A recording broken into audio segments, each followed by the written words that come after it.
Welcome to new TV Telugu. ఇప్పుడు AP top 10 చూద్దాం. అనంతసాగరం మండలంలోని సోమశిల జలాశయానికి ఎగువ ప్రాంతాల నుంచి భారీగా వరద నీరు వస్తోంది. అధికారులు వెల్లడించిన వివరాల ప్రకారం జలాశయంలో ప్రస్తుతం 66.240 టీఎంసీల నీరు నిల్వ ఉంది. ఎగువ ప్రాంతాల నుంచి జలాశయానికి 25,288 క్యూసెక్ల నీరు వస్తుండగా 275 క్యూసెక్ల నీరు ఆవిరి అవుతోంది. పెన్నా డెల్టాకు 500 క్యూసెక్ల నీటిని విడుదల చేస్తున్నారు. రోడ్డు విస్తరణ పనుల్లో భాగంగా మధురవాడ ఫ్లైఓవర్ పక్కన ఉన్న మాజీ కార్పొరేటర్ పోతిన హనుమంతరావు భవనం కొంత భాగాన్ని జీవీఎంసీ అధికారులు తొలగిస్తున్నారు. జీవీఎంసీ కమిషనర్ కేతన్ గార్గే ఆదేశాలతో పోలీసుల సమక్షంలో ఈ తొలగింపు పనులు చేపట్టారు. హనుమంతరావు దీన్ని కక్ష సాధింపు చర్యగా టీటీఆర్ పెండింగ్ లో ఉన్న అన్యాయంగా భవనాన్ని తొలగిస్తున్నారని ఆరోపించారు. ఆయన 5వ వార్డు వైసీపీ అధ్యక్షులు కూడా ఉన్నారు. పెద్దహరి వానంలో ఎమ్మెల్యే డాక్టర్ పార్థసారథి మాట్లాడుతూ కర్నూలు జిల్లాలో ఆదోని ప్రత్యేక జిల్లా కావాలని 4 మండలాలు ఏర్పాటు చేయాలని డిమాండ్ చేశారు. ఆదోని జిల్లా ఏర్పాటుకు మండలాల విభజనకు అవసరమైతే ఆమరణ నిరాహార దీక్షకు సిద్ధంగా ఉన్నారని తెలిపారు.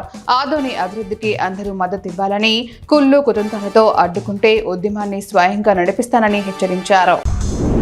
దుద్దలూరు ఏసీ కాలనీలో ఓ ఇంటి ముందు ముగ్గు వేసి బొమ్మను పెట్టి పసుపు, కుంకుమ, నిమ్మకాయలతో క్షుద్ర పూజలు జరిగినట్లు స్థానికులు అనుమానిస్తున్నారు.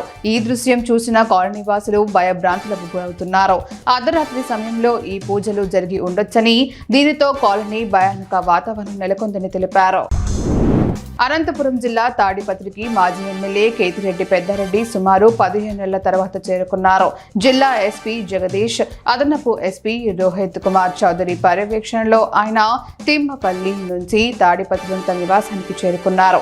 నివాసానికి చేరుకున్న వెంటనే కేతిరెడ్డికి గుమ్మడికాయలతో దిష్టి తీసి హారతి ఇచ్చారు. హిమాలయ ప్రాంతాల్లోనే ముఖ్యంగా కనిపించే అరుదైన బ్రహ్మకమలం పెద్దపూడిలో తెల్లవారుజామున వికసించి కనువిందు చేసింది. ఇది పోగులపల్లి వెంకట్రావు, ధనలక్ష్మి దంపతుల ఇంట్లో వికసించింది. వారు బ్రహ్మకమలానికి పూజలు నిర్వహించి ఆ పుష్పాన్ని పెద్దపూడి రామాలయంలోని గణపతి పీఠంలో సమర్పించారు. ఇదే మొక్క నుంచి ఇది 2వసారి పుష్పించడం ఆనందంగా ఉందని వెంకట్రావు తెలిపారు. ప్రతిపాడు మండలంలోని రాజపల్లిలో ఉదయం నుంచి ట్రాఫిక్ అంతరాయం ఏర్పడింది. రోడ్డు మరమ్మతుల కారణంగా వాహనాలను మెయిన్ రోడ్డు నుంచి ఇతర మార్గాలకు మళ్లించడంతో తీవ్రమైన ట్రాఫిక్ ఏర్పడింది. ఇరుకును ఉన్న రోడ్లలో ఆర్టీసీ బస్సులు వెళ్లేందుకు ఇబ్బందిగా ఉండటంతో ప్రయాణికులు తీవ్ర అసౌకర్యానికి లోనయ్యారు. అధికారులు సమస్యను పరిష్కరించాలని వారు కోరుతున్నారు. నర్సీపట్నంలో వర్షం ప్రారంభమైంది. ఉదయం ఎండ, వేడి, ఉక్కపోత కారణంగా ప్రజలు ఇబ్బంది పడ్డారు. వాతావరణంలో మార్పు కారణంగా వర్షం కురిసిన వెంటనే రైతులు, గ్రామస్తులు హర్షం వ్యక్తం చేశారు. వర్షం పంటలకు మేలు చేస్తుందని, అందరికీ శాంతి సౌకర్యం కలిగిస్తుందని ఆశాభావం వ్యక్తం చేశారు. గోదావరి నదిలో వరద ఉధృతి మళ్లీ పెరగడంతో లంక ప్రాంత వాసులు తీవ్ర ఇబ్బందులు ఎదుర్కొంటున్నారు. కపిలేశ్వరపురం మండలం పరిధిలోని అడ్డంకి వారి లంక, పల్లపు లంక ప్రాంత ప్రజలు పొలం పనులకు వెళ్లేందుకు వరద నీటిలోనే మర పడవలపై ప్రయాణాలు సాగించారు.